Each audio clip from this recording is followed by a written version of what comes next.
pase, pierna derecha, directo al arco, ¡golazo! ¡Golazo!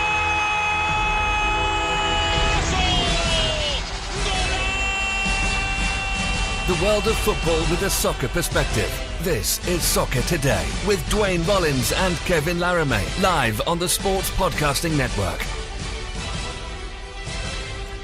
Good day, good night, and welcome to Soccer Today for Thursday, September 13th, 2018. I'm Kevin Laramee with Duane Rollins on the line. Today, we're going to focus on the Premier League, focus a bit on UEFA. There's a third competition that's going to start, but Duane, just before we do that, Minnesota had one job last night, and I guess they can't prevent DC from scoring. It finished 2-1 for DC, and playoff hopes for Montreal dwindling by a few percent last night. Yeah, one job, like you say. 30. What is it? DC's at 34 points now. Montreal's at 36, but one game in hand. So you know what? It's close to the point. The points in the pocket are points in the board, or points in the board or points in the pocket is what we say. I mixed my own saying up. But yeah, it's getting harder. It's going to be a battle royale right down to it. 33, 34, 36. I'm going to keep Toronto out of this mix unless they win 3 in a row, and then I'll start talking about them again. It's one job, but I don't think you ever want – it's only been a short history with Minnesota, but I don't know if we can really trust the MLS version of Minnesota to get any job done, really. Not particularly the strongest team. They haven't had their full hard launch yet, though, of course, as we talked to our friends in Mississauga. There was an event in Mississauga last night, so I have Mississauga in the brain. In Minnesota, they'll be a little frustrated by that. Anyway, yeah, DC still seems like they might be in there. If you're a wagering type of person, maybe put $10 on DC United win MLS Cup, because that you might get some good odds on that. Speaking of Mississauga, you're right. There's an MASL club in Canada now. It's going to be in Mississauga, the major arena soccer league that a few Canadians play, of course, in it. Federico Mugen, one of the most known one who plays south of the border for the tropics. But yeah, this team has been launched. It's going to be in Mississauga, playing in the former Hershey Center. And I have to say, Duane De Rosario coming out of retirement to play for them. I was not surprised because he was involved in the Canadian Arena Soccer national team. I guess over the last year, this program that was taken care of by Alf de Blasis, guess that we had on this show a few times, and now they're moving this along with an MASL franchise. We'll see what it looks like. We will. I was unable to make the event last night. I had something else that came up at the last minute, but I did have some people that were there and told me that the turnout was actually remarkably good. They had a lot of Mississauga politicians out there. For those that don't know, listening outside the Toronto area, Mississauga is a major suburb just to the west of the city. It's about 1 million people onto its own city. So a very large city that has already hosts, what do they call it, E-League or D-League or something? Well, it's the Raptors farm team, basically, is already out there. So now it's the Gatorade League. But yes, it used to be the D-League, Yeah, so they have some professional sports. They have a junior hockey team as well. But so it's a city onto its own, but it really is attached to Toronto, very close to Toronto. So, bringing Dero into this mix, which some people have been pointing out to me that know the arena game a little better than I do, that this might not be completely gimmick, because they said that because Dero is still an immensely talented player on the ball and has the ability to, strike the ball pretty strongly at a level higher than most of the people that will be playing in this league. They're suggesting that he could probably play 3 or 4 years at a high level and be a dominant player in this league, because fitness, although he's still a fit guy, but world-class fitness is not necessarily needed to be successful in the arena game. The question probably here is whether or not we should care about the arena game, and that's a debate I think we each individually have to have. I don't think it has any role in development for sure, but in terms of an entertainment product, yeah, that's something you can all make you decide if you want. If you want to go watch Dero and Adrian Can as well, also came out of retirement to play in this league. So yeah, and Kulich is going to be involved in this team too. So it's an interesting aspect in Mississauga. And for the Mississauga Can't Be Yell supporters, at least you got some soccer to to bite your teeth into before you eventually maybe get a Canadian Premier League team. All right, let's move to UEFA. A third European competition? Really? Really? Do we need this? It's been announced a few days ago that UEFA is looking into having a third UEFA competition, with maybe having teams from Scotland and Wales, and maybe limiting which team from which league in which country could take part of this. And the idea behind it is to limit the amount of clubs in Europa League to go down from 48 teams in the group stage to 32, and have 3 group stage leagues of 32 in Europe. Duane, do we need this? I don't know. I think I do understand. We just watched the Nations League, and we've talked with glowing terms basically on how this worked out, and particularly how it helps the smaller nations. So you can't very well say that it's great to have a Nations League to have the Andorras of the world playing against the Luxembourgs of the world, and not then say a similar thing on the club side wouldn't be useful. So yes, if this competition is restricted to leagues with low coefficients below a certain level, so you're having smaller nations leagues that really don't have a chance to even realistically get into the Europa League, let alone the Champions League, have a competition for them, then I'm not necessarily opposed to that. I do think that it would be nice if the champion of this, whatever they're calling it, people are kind of flippantly calling it the Champions League Light. I flippantly called it the Champions League Light. So if you do have the champion of this competition, whatever it may be called, maybe get a berth in the Europa League the next year, that would be a nice little carrot for that, a little bit of money. Now, the downfall to it that some people are pointing out is that it was going to have the same effect on small leagues that the Champions League has on big leagues, just at a different scale, because there'll be prize money involved. And if you have, consistent teams that are consistently getting into this competition at the expense of other teams in these small leagues, then they're just going to have, might not be millions like the Champions League, but hundreds of thousands of dollars getting invested, which is going to let them pull even further away, which will make the competitive balance in those smaller leagues, screw it up, right? Just like the Champions League does. I mean, that's a big part of it. Teams that are consistently playing in the Champions League pull away from the rest of the pack, and it makes it difficult for that pack to catch up. So the same thing would happen on a different scale. So that's kind of the con against it. But the pro for it is that, we get to watch another competition, and it does sort of not really decrease the amount of teams that are playing in Europe. We just divide them into 3 tiers basically, and getting rid of the bloat at the Europa League is not something that someone who talks about it every day. I'd be happy with that, because it becomes impossible to really cover it in any real way until it gets to the knockout stage, Kevin. And for me, though, the aspect of the article, this one you can find on thetelegraph.co.uk. It's that little sentence. It's a throwaway sentence in the 4th paragraph, but I think it describes what this league is going to be there for. UEFA has made little secret to the fact that it has been looking at ways to raise the Europa League's profile while also giving more clubs a shot at European competition, and therefore its ever-growing financial benefits. Is that a cash grab? Is this only to make more money for UEFA, which the Nations League is a bit of that too, because, well, there's tickets being sold, and because it's not a friendly, it's a regular game, you kind of have a better response at the gate, or you will in the next few months. And for UEFA to have a third European competition, it's another entity they could sell rights to television channel, maybe be a bit cheaper, but it's still an entity where they can sell it for rights, and it's tickets, and it's more money for them.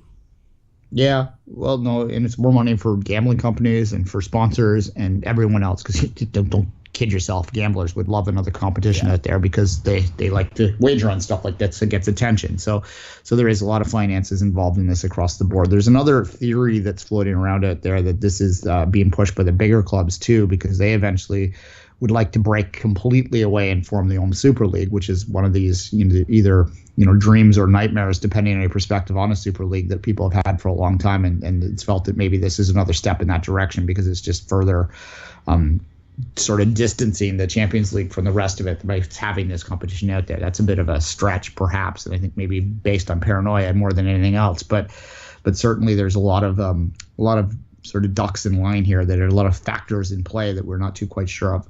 From a pure football fan, football hipster perspective, I sit here wearing a Fenerbahce strip this morning, so that's not kid ourselves in terms they of... might play in that league. Yeah, perhaps. Yeah. Although I think it's what's that Cypern team that went to the quarterfinals by accident, basically a couple years ago, Applewall or whatever. Yeah, I think they might be who I'd. Yeah, I'm going to bet on them to win the first version of this. And for those that don't know, it isn't scheduled to start until it's not official yet, but they basically made the announcement and they just have to get approval from the clubs association. And I can't imagine this not going through at this point. It would start play in 2021. So we're a couple seasons off, but certainly the plans will be in place to sort of set up a factor for it. So Europa will stay at 48. The other thing that it might see happen, and I'd be perfectly happy with this, the only people that wouldn't like this perhaps would be, Atletico Madrid, is that it would probably eliminate that drop down factor that already occurs in the Europa League, because you have 32 teams, you're probably having 8 groups of 4, right? And then the top 2 would advance and you have your round of 16 just naturally there, so you don't have to sort of play that with 48, that weird number where they have the teams come down. So that would eliminate that, and I don't think anyone really missed that because it would make it a pure competition. I think an easier competition to handicap for sure. I mean, betting on who wins the Europa League is perhaps the stupidest thing you can perhaps do, because you have to figure out who's going to drop down from the Champions League before you can really handicap it. So making it a pure competition is I think, a good thing. And if you add that carrot of a Europa League spot for, if you're a small team, you could perhaps that wants to put a little investment in it. And I already mentioned the possibility of this making the imbalance in the smaller leagues bigger, but put that aside for a second. If you're a small nations league and you want to invest a little bit of money in something to win this competition, and then maybe invest a little bit more to try and compete in the Europa League and perhaps even win that Europa League one day, you could, conceivably have like a 3-year plan to get to the Champions League, right?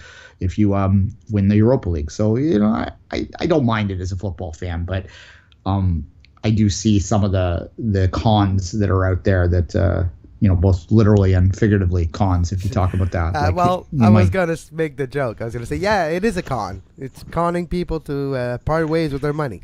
And it might be successful.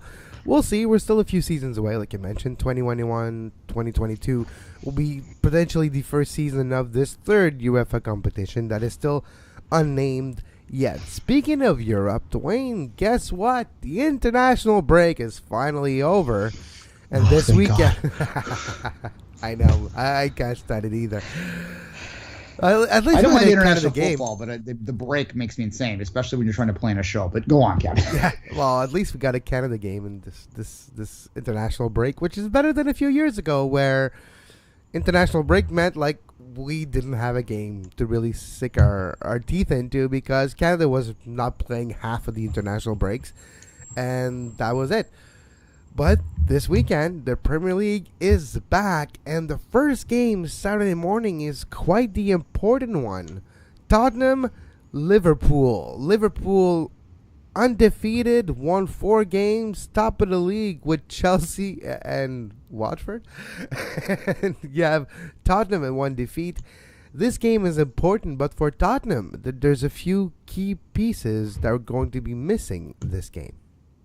Yeah, certainly not the best timing for Spurs. Ali is out. He injured himself during the international break. He seems to always be injured. Their keeper, of course, who's in trouble anyway, legally speaking. Lorenz, he's out as well with a thigh injury. So missing a key players. They do get Minson back from the Asian Cup. We didn't talk about that in the show, but I think it's been talked about a lot in other places. So where he is going to play the next 2 years and not necessarily have to do his military service because South Korea won the Asian Games, and if they did not win this tournament, all the team would have had to serve 2 years in the military. So Tottenham would have lost one of their good players because of military service. Yeah, and I don't think there's ever been as much attention on the Asian Games as there in North London as there has been in the last month. But Spurs fans were happy that South Korea got the job done. Japan did not. But Japan does not have mandatory military service because Japan is not connected to the craziest nation on earth. The second craziest might be below us. No offense, guys, but nonetheless. Well, yeah, let's not go there. But yeah. Yeah, exactly. So that they got out of a little lucky there. So he could be back to the lineup, but will he be tired from that? A lot of travel, a lot of emotion. I mean, he plays in the World Cup, then immediately goes to the Asian Games, has this hanging over his head. So is he going to be ready to jump back in? I'm not too sure about that. Liverpool's pretty healthy. Lovren's out, but other than that, this is a pretty healthy club that's flying pretty high right now. But this is, I think, quite clearly the biggest game of the year so far. I mean, it's an early season, but If you're Spurs, which I'm just trying to look at their standings right now, Spurs right now on 10 points. It's 9 points. So I mean, they could close that gap to Liverpool or be 6 back, and I have a feeling that there's not going to be a lot of points dropped by the top teams in the Premier League this year. So you can't afford to fall 6 points back already. Even the fact that City has tied a game already is I think troublesome to City fans, although they are still undefeated. It's going to be interesting at the top. Now Watford. Do you think that they can the Minnows Manchester United can take the undefeated Watford down on at the 12:30 game? There's a great bookend of games on the weekend. Your early game and your late game is very interesting. Yeah, no, there is. And between those games, you have Man City Fulham at 10, Bournemouth Leicester City at 10 a.m., Newcastle Arsenal as well at 10 a.m., Huddersfield Crystal Palace, Chelsea Cardiff. Chelsea, Duane, will continue to be undefeated and will win against Cardiff at home, and will be top of the league again. Thank you, Chelsea. That's a great beginning of the season. It's not looking great on the field, but you know what? On the table and in your record, it doesn't say how you played. It says just the amount of points, and I'll take any points I can. But you're right. Watford, Man United. What a beginning of season for Watford. We were expecting Wolves to have a good beginning of the season, and they did compared to what Wolves usually do. But Watford, wow, what a beginning of the season. Can Watford at home beat Man United? Will Mourinho's club do like Mourinho earlier this week and stumble and fall? Well, yeah. I mean, you were all the Mourinho watch is going to continue. Anytime that United drops points this year, look, United is not a bad team. They just have not had a great start to the season with the 2 losses. Watford has started very well, but you'd have to give United, still consider them the favorite here, jokes aside, right? If they were to drop more points to a team like Watford, every time, as I said, they drop points, we're going to be talking about Mourinho. It's going to be hanging over them the rest of the year. At some point, was Zidane already making noises in the French press about how he expects a call from United? I mean, he's not even hiding the fact that he's angling for this job right now, which in fairness, Mourinho didn't hide the fact that he was angling for the job before this too. So, well, he was at Chelsea. What goes around comes around, I guess. But yeah. It's going to be hanging over them. That game is fascinating. Watford is a decent team. There's a really interesting discussion that's been sort of ongoing. I listen to Football Ramble every week, as do a lot of people, obviously. And The Guardian are the 2 main European shows that I listen to. But on Football Ramble, they've been talking a lot about, are there mid-table teams anymore? There's either Watford might be the team that just finishes 10th every year, and they've had a great start to the season, and they're a decent team that's going to take scalps as the year goes on. But to expect them to go 5-0, if they go 5-0, I mean, party to get a bus tour through the city, because really this is as good as going to be. I wonder, when you're a team like Watford, look at Burnley down at the bottom right now, and I'm thinking 7th. Can they get 7th, which would probably get them a Europa League spot? Do they want that? Because look at Burnley's start of the season after such a great season last year. Gets 7th place, gets to qualify for Europe, has those days. Didn't quite get to the full group stage, but they did have a nice little run in the qualifying. Well, but they're on 1 point, -6 right now, and have not looked good at all. It's so hard for these teams that just don't have the depth. It's not that they don't have top talent that can compete. It's that they don't have the depth. When they're playing every Saturday, that's fine. But when they're playing Thursday, Saturday, it's tough. And Burnley lost one of their great players this offseason. And you know where I'm going with this. Scott Arfield. Yeah. Canadian Captain Canada. Is not with Burnley anymore. He is now with Rangers and in Scotland. And you do see the difference in the midfield of Burnley. I'm not saying it's all because Scott Arfield left, but it's part of the solution. Wolves Burnley Sunday morning, 8:30 a.m. Everton West Ham. West Ham need help. They need everything they can, and it's going to be tough against Everton. West Ham could be relegated this year if they don't get their ducks in a row. And that is surprising. And we glanced over that game with Newcastle Arsenal. Newcastle needs result quickly too, and it's going to be at home at St. James Park versus the Gunners, but it's not going to be easy. And the last game this weekend, Monday Night Football at 3 p.m. Eastern, Southampton Brighton. If you have one game you can skip, it can be the Monday one. Brighton's fun to watch.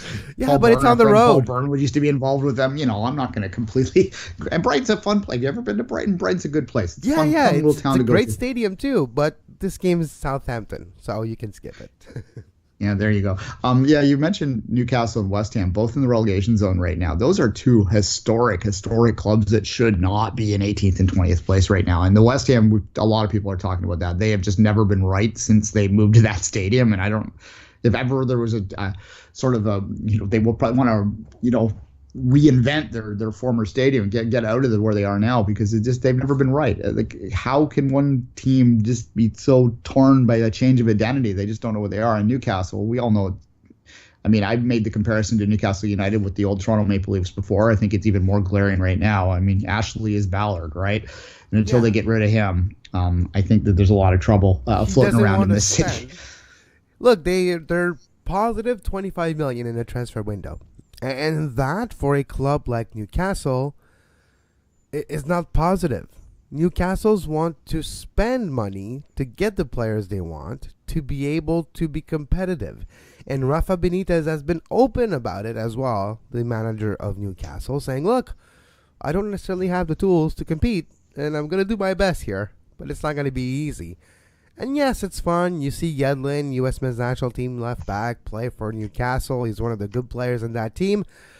But he can't do everything by himself. And you do feel Newcastle is missing some key pieces to compete, to just stay above. We're going to have clubs like Watford stay third in the Premier League for the entire season, and you'll have clubs like Southampton maybe drop down a bit. Fulham probably not going to sustain this level of success either, and other skills probably going to drop down, and it's going to correct itself. But if you're Newcastle and West Ham, you cannot dig yourself too much of a hole. And right now it's not too bad, but West Ham has 0 points so far, and that's really impressive. It's impressive in the wrong kind of way. If I'm a zillionaire out there, and that's really what you got to be right now. I don't even know, does zillion come after billion? I don't know, because those numbers are too big for me to comprehend. But if I'm a zillionaire out there, I'm looking at West Ham. I'm looking at Newcastle. Those are the two sleeping giants of world football in many, many ways. In the English Premier League, one's an historic team with a devoted fan base that shows up in huge numbers week in, week out in the North. And one is in London with, again, an historic and devoted fan base. And if you could turn those teams around, they shouldn't be where they are. They absolutely should be competing at a higher level, both the advantages that they have. But alas, here we are. And you're right, you can't dig yourself too much of a hole in here. But then again, West Ham's on 0 points, but they're only 1 win away from being 15th. Yeah.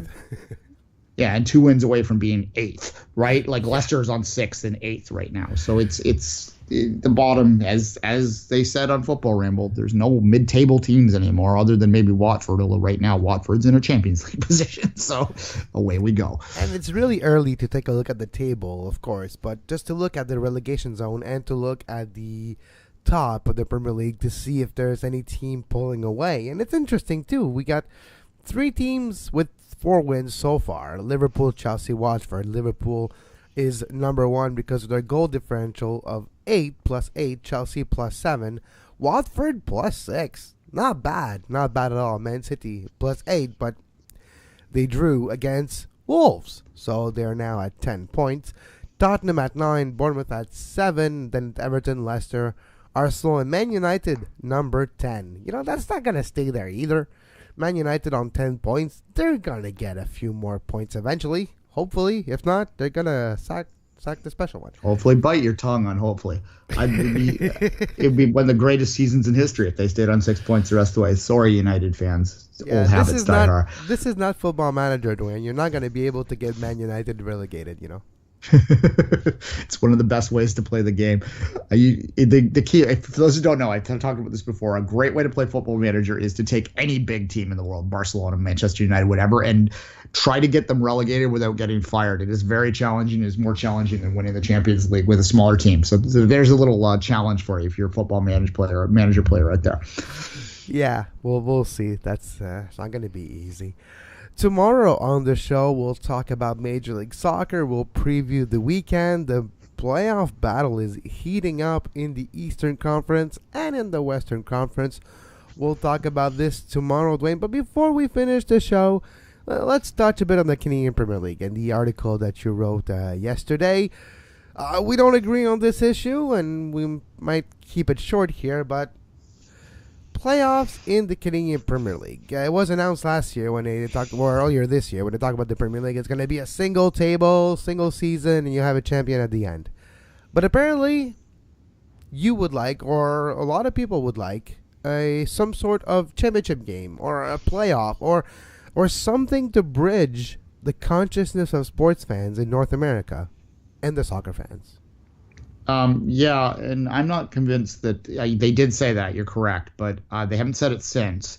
And when I wrote this article in Canadian Soccer News yesterday, which I just whipped off as kind of because I had a poll the other day where I asked whether we should have a League Cup competition within the Canadian Premier League so that there is something separate that's just for Canadian Premier League teams, that there is a final. And I think that this is the key point that I'm making here is I think that they're, for marketing purposes, for awareness purposes, that having a big day, a final day where you're having the attention of the media and the local communities involved and sort of all the fan bases together on one game is a good idea. And the Voyageurs Cup, in theory, could be that, but the Voyageurs Cup is going to have the 3 MLS teams in it. And let's be realistic, for the foreseeable future, the Voyageurs Cup final will probably be MLS versus MLS, or at best case scenario for Canadian Premier League perspective, MLS versus Canadian Premier League. Sorry, Ottawa, I'm leaving you out for this for an analogy for right now, but it's unlikely that it's going to be CanPL, right? At least for 5, 6, 7 years. So you're not going to have that day. So I made the argument that maybe a League Cup is the way to go here. And if you expand that League Cup to, include a Division II down the line, then maybe it's kind of silly right now when you might only have 7 teams or 8 teams in it that to have a League Cup. Yeah, I get that. But when you expand the number up, and they will in the future years, it becomes a bigger competition and a little bit more difficult to win. Nonetheless, that was kind of my argument. So I expanded that upon to the idea that I do think it's a mistake for them to not have playoffs because there is this perception amongst fans here that the way things are done in Europe is the way things are done quote unquote correctly. The reality is there are 31 leagues in the world that have a playoff format of some case to determine a champion, and they include leagues like Mexico, Japan, Australia, MLS. Obviously, those are the biggest ones that probably do it. But it is certainly just not an MLS thing. So the knee-jerk reaction against it, I think, is misguided, especially when you're in North America and fans here that aren't in the bubble. And we talk about the bubble a lot. Don't necessarily buy into the same idea that a single table round robin, it's a round robin tournament is what it is the best way to determine a champion. I just don't think it is. I don't agree with that and never have. The best way to determine a champion is whatever way you decide to determine a champion, because all your teams at that point are working towards that same goal. They're designing their season, they're organizing their season, they're setting themselves up in such a way that speaks towards the end goal, which is in a playoff league is to peak at the right time. In a single table league, it's to stay consistent throughout, and that's a different sort of goal. It doesn't necessarily mean one's better than the other. They're just different. At any rate, I sort of made that argument, and I was, Kevin, I'll let you jump in after this, but I was really surprised at actually, I expected more pushback against it, but it was almost 80 to 90% people agreeing with me, including, curiously, several people that are identifiably working for the Canadian Premier League that are making comments like, yeah, I kind of agree with this, or oh, this isn't the only league that does it. Or in one case, ticket sellers saying that when I talk to ticket buyers, they want playoffs. And this makes me think, Kevin, and I'll let you jump in after this, that maybe they're changing their mind a little bit internally, because if the people involved in the league are not, you'd expect them to just ignore it if they disagreed with it. But for them to make comments on it almost seems like trial ballooning to me. So I wouldn't be shocked if that statement they made when they we're talking to the hardcore geeks like us a year ago or half a year ago is sort of pushed aside by the time launch happens. For me, the only caveat to that is you have 7 clubs so far. So having 70% of your clubs, 5 out of 7, making the playoff, what is the regular season for? What is it worth for? It becomes a CFL, which the Montreal Alouettes are terrible team. They've won 3 games in 2 years, and they're going to make the playoff. What's the point? What's the point of the regular season? And for me, you don't want to dilute your product. And that's where this can become important for the Canadian Premier League is, look, you got 7 teams, okay? So let's figure it's going to be 7 for next year. if you have a 4-game calendar against every team, it's 24 games.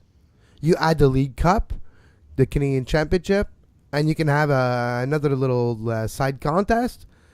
You got yourself close to 40, 50 game season, and that's what you kind of want. So for me to dilute that product by saying, okay, 5 out of 7, 4 out of the 7, which is more than half, it's like 60% are going to make the playoff, it dilutes those 24 games of the regular season if that's the case. And we are seeing enough of that. I'm seeing enough of the NHL having more than 50% of the teams making the playoff. The only league, in my view, in North America right now, there's actually 2 leagues that are doing this probably the proper way, is Major League Baseball. The season means a lot because there's so few teams making the playoffs, the postseason, and you actually have a lot riding on every single game when it comes September baseball. And that's what I want to see. If they go that route, make it it's hard because there's 7. So I would say just 2 best teams have a championship game. That's it. Yeah, no, to be clear, that's what I would advocate for as well. I don't want an 18 playoff. Obviously, you can't have an 18 playoff and an 18 league. There's 7 teams. What, you call Ottawa? Ottawa. I know we don't agree, but you want to come play the playoffs? I think there'll be an 8th team by the time they launch, and I think it's going to be in Kitchener. But alas, this is at the very 4 teams even in an 8-team league. I don't agree with that either. I would at the very high end go 3. And I like the A-League playoff. And I've talked about this. We call the Page playoff here with curling. If you're a curling fan, you know how it works, where you have 1 play 2 and 3 play 4, and then the 3 play 4 loser is eliminated. The 1v2 winner goes on to the final and then plays the winner of the 3-4 in a semifinal to go play the final again. So you have a double chance to get in. Yeah, but I kind of like that format. It becomes complicated because you lose a playoff game, but you're still in it. That for me, that doesn't make any sense. If you lose a playoff game, bye-bye, you're going home. So maybe what you do is you have 3 teams. The winner of the season, to make it mean something, goes directly to the final. And hosts. If you want to have it that way. Otherwise, you might have to do a neutral site. I hope not. But in a burgeoning league like this, you need home support. So the winner of the league of the season gets the final at home and plays the final, and then 2 plays 3. The winner of that goes to the final versus number 1. Yeah, well, if that's you want to too. do playoffs, that would be the other way I would do it. Yeah, or 1 versus 2 is fine too. Or one curious comment I had from some person who was associated with the league as well was that he said I kind of like conferences. And no, I'm not a big conference fan, but if you have 2 sort of tables, you'd have to have more teams for this to happen. To be clear. If you got up to 16 and you have 8 teams in the West, 8 teams in the East, and you play 2, I don't know, what would that be? 21 team game schedules, I guess, or 7 times 2 would be 14. So you times 3 or 4, you'd probably 2018 game season, 4 times each in a 8 games thing. Then you would have the 2 winners play in a championship game, East versus West. That's fine too, but. An exclusive playoff is what I'm talking about. I just like the idea of a big day that lots of people can gather. And look, I've never been to a Grey Cup, but I've been, Toronto's hosted it several times, not several times, but a couple times in the past few years. And I have been around the events of the games when it was been hosted in Toronto. And I've seen how many people travel every year to a Grey Cup. I've seen it. You've been to two MLS Cup, right? Then, so basically what we want is to know when the trophy is going to be at stakes, right? That's the important thing is because look, the Premier League example, look Man City, 4 weeks before the end of the season, they've already wrapped it up and they already had not necessarily the full celebration, but they knew they're going to be champions and they're going to be champion-elect and you had the Guard of Honor and all that. But you kind of don't have that timeline of, okay, you play this game, the trophy's on the sideline and the winner of this game gets that trophy. I think that's what maybe some North American sports fans are used to. So it'll be interesting to see what the thinking of this idea goes in the future. And it might evolve too. You might have one way to do it at 7 teams and 8 teams and then 10 teams. And when you get to 16, 2 8 table, and then you have maybe the top two play a semifinal, and then the winner of the East and the winner of the West meets for a Super Bowl. Yeah. A Super Trophy. A Super Game. Which I'm fine with. I mean, that works for me in many, many ways. I just want that thing. And the other alternative I gave was that League Cup competition. And you know, if you had that at the end of the season, essentially you were creating MLS Cup. It's just that MLS Cup is labeled as the title as opposed to just a cup competition that you have at the end of the thing. And you'd have to be careful how you monitor things. There's ways to do this, or you could have it through the season to sort of make it clear that your round robin champion is your champion. So look, there's room for discussion here. And I do think that regardless, what you just said is absolutely going to happen, that there will be an evolution to how this works. So even right now, there are a lot of people that are hardcore, I flippantly call them truthers, but they're hardcore people that believe very strongly that the only true way to determine a champion is through the round robin. And we understand that. We watch it in the Premier League. It is one of the most popular leagues in the world, so it obviously works there. I won't get into the arguments of why that works there now. It just does. So they believe that, and maybe they do launch with that. But I do think that if you have a champion determined with 3 or 4 weeks left in the season, then it's not going to go very well on the ticket sale front for the end of that season or the TV front or anything else. And I think from a commercial standpoint, it's not necessarily the best idea. And that's really where I come down in this, because I want this league to be successful. And even if I were to completely believe in the idea that it's, that a round robin is more quote unquote authentic, which I don't, but if I were, I'd still ultimately have to think commercially as well. And I do believe that now that they're actually out there selling tickets and talking to fans and not just talking to the people inside the bubble, that there is a rethink happening at the Canadian Premier League offices. We'll see. We'll see very soon. And, this is a league that is committed to trying to emulate some of those European things. They did mention Pro-Rel, and I do think that they are interested in that idea and getting up to 16 teams and having 2 leagues. I do think that that's something that they are committed to and that they should be committed to and that they will continue to be committed to. If they do that and have the top 2 teams play a championship game, so be it. I've always said, can you imagine the Premier League, as much as people like to dismiss it, and maybe I'll end with this, but can you imagine if at the end of the Premier League season, 1 played 4, 2 played 3, and then the winners played for a title? Can you imagine how big of a revenue there would be in that championship game? It would be a B would be involved in how much money would be made in that game. It would be like the Champions League final, just maybe not as widespread globally, but it would be like the Champions League final game. It might be as spread globally, I think, just because of the commercial success of the Premier League. It's never going to happen because of traditions over there, but there's no doubt that it would make a lot of money and it would create a lot of attention. So and look at just even how there was a lot of pushback when they created the playoffs for promotion in England, but now people love that game. They call it the $1 billion game or the $1 million game or whatever. The $100 million game is what they call it in the championship playoff final, right? Yeah. And no one could imagine it not happening now because people have grown up with it. So we'll see. This is, as you said to me when we were talking about this morning, a little inside baseball, but we are a show that does talk to inside baseball people. So let us know in our social medias whether you agree or with Kevin that maybe this is the wrong way to go, or with me that maybe they need to be a little more commercially focused, or maybe I'm just completely wrong that it isn't commercially focused. Just let us know, and we'll keep following it. It's all out there. And you can let Duane know on social media at 24th Minute, myself at Kev Laramee, the show at Soccer Today SPN. We'll be back tomorrow with an MLS weekend preview and all the news in the world of football with a soccer perspective. You can find the podcast version of the show anywhere you get your podcasts. Just look for Soccer Today or the Sports Podcasting Network. And as always, until tomorrow, have a great soccer. You can find the podcast version of all the shows we do on iTunes, Apple Podcast, Google Play Store, TuneIn Radio, iHeartRadio, and anywhere you get your podcast.